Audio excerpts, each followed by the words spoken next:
Captain's log, start date, Wednesday, September 17th, 8:33 a.m. Take one. Take one. Yeah. We're here at Prentify headquarters in beautiful Lehigh, Utah. Fall is upon us. It is. It's a little bit, there's change. There's a little bit of feeling air here. Yeah. Yeah. And so things are changing, and we just had a new standard that was released, the FedRAMP Vulnerability Detection and Response Standard. VDR. Vader. I love that. Vader. FedRAMP. FedRAMP Vader. Yeah. Mm-hmm. Not the Darth Vader, but the FedRAMP Vader. Yeah. Okay. I've actually been reading up on this. I finally started to read because someone posted, Ajay posted something about like the new standard. I'm like, I actually don't know about the thing that we have to do because we're FedRAMP 20X. I'm like, I need to read up on it. And anyways, I posted a comment and no one liked it, but they all responded to it. So I thought it was kind of like a passive aggressive attack. So I'm here to set the record straight that I know stuff too. Okay. So what do we need to be thinking about, right? I'm thinking about these three filters. Okay. The first thing you need to know about, is it a LEV or a NLEV? Can you say that? Lev. I'm not going to say it. Okay. Well, it means if it's a likely exploitable vulnerability. Okay. A LEV or an NLEV. Come on. Lev. Or no. Lev. Okay. Likely exploitable vulnerability or it's not. What is a likely exploitable vulnerability? So that's a vulnerability that is not mitigated. Okay. So there's no protections in place. It's just out there in the open, and someone with reasonable knowledge of the vulnerability could be able to stumble across it. Mm-hmm. Okay. Those, depending on the environment, those can be numerous or they can be super rare. Okay. So it's important to understand what your environment is in the very first place, which goes right into the next one. This one's more fun. You ready? Filter number 2. Mm-hmm. Filter number 2. Is it an NIRV or a NIRV? Yeah. That one's more fun, right? Do you want to say NIRV and NIRV? That was better. Yeah. So great. Okay, so is it an internet reachable vulnerability or is it non-internet reachable? Non-internet reachable. Okay. So a lot of times people make the mistake that just because it's behind firewalls, that it's not internet reachable. That's not the case. This happens all the time with like cloud storage, where something is set to world readable, and so that's, even though that's behind all sorts of great technology, someone can poke a hole in all of those firewalls, right? Make Swiss cheese, right, and make that reachable. Okay, so that's the other filter that you want to talk about. Okay, and then finally, which I think is the very first thing, is what is the impact of the data that is coming into the organization in the very first place? Because that's going to determine the level of controls that are expected, and also the response time on detecting these vulnerabilities and responding and implementing the Vader on it. Right? Yeah. Okay. So first one is, so for low impact systems, you're going to have different timelines versus moderate, and then versus high. Yeah. Okay. All right. So finally, we have these levels, right? The potential adverse impact ratings, right? So N1, I'm not exactly sure what N means.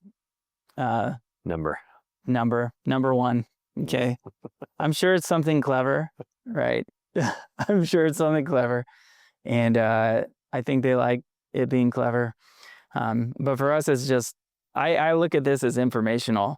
And a lot of times organizations have these numbers reversed, right? So I hear like P1, I mean, that's priority 1, or P0 means like drop everything. And that becomes the most critical thing. Yeah. Don't go home. Don't go on vacation. No one goes to sleep. Right? We're getting this. This is actually different, right? So N1 is going to be informational, negligible, adverse. Time. Yeah. Do it maybe before you die. That's right. Yeah. If you want. If you want to. Okay, and then so we get into N2. Exploitation could be expected to have limited adverse effects on one or more agencies. So these would be low for us, right? So low things, and do it before you die, or do it within 90 days or 180 days, whatever it was, right? Typically, these on the traditional conmon, it was like 180 days to do it. Again, it's going to be different depending on the severity of the data coming in there. Okay. And if you're a LEV or a NLEV. Yeah, if you're... Or an IRV and a NIRV, or a combo. Yeah. A NIRV, IRV. No, a LEV, IRV. Yeah. Well said. LEV, IRV is top tier. An N5 LEV, IRV, can you imagine? Yeah, it's like... Yeah. I'm thinking of the Patronus charm. Yeah. That coincides with it. All right. Okay. Now N3. Okay. Serious adverse effect on one agency. Okay. Okay. All right. So you have to know who's using your product. In that case. Okay. And whose data is exposed by it, right? Exactly. Okay. N4. A catastrophic adverse effect on one agency. Okay, that uses a cloud offering, or a serious adverse effect on more than one federal agency that uses a cloud service offering. Okay. And then N5 would be catastrophic adverse effect on more than one agency. Okay. So serious, catastrophic, they use these things like serious. Things are getting pretty serious. And then catastrophic, right? So what we've heard about, this was always really hard for me to wrap my brain around. If we're like a low impact system, is it possible for us to have a catastrophic impact on an agency? Like, maybe it is. I guess it's possible, right? So the way that they're defining it is that, hey, if your system is, your access to it is out for like more than a day, or this exploitation is just basically uncontrolled, it's possible to get, have this catastrophic impact on the system, right? You can't use it, or it's unauthorized access. Everybody's like stealing all the data from the agency data from this cloud service provider. Okay. So that's not super likely on low impact systems, but it is possible.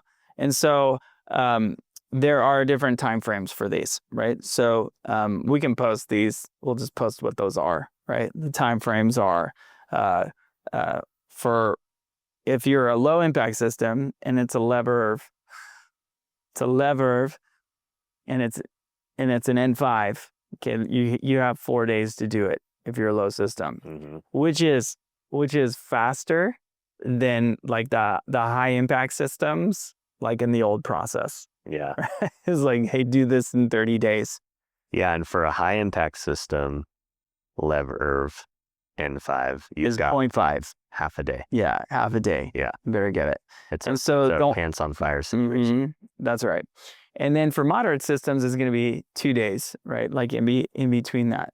That is awesome. I mean, people should be doing this. Like a lot of times when we have like this P0, like, hey, no one's going home until this is done, right?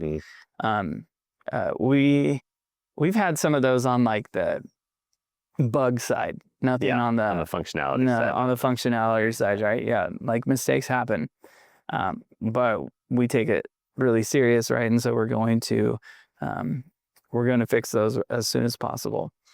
So this is appropriate. And the only way to know these things, right, is you're going to have a lot of automation in place, right, to build this out.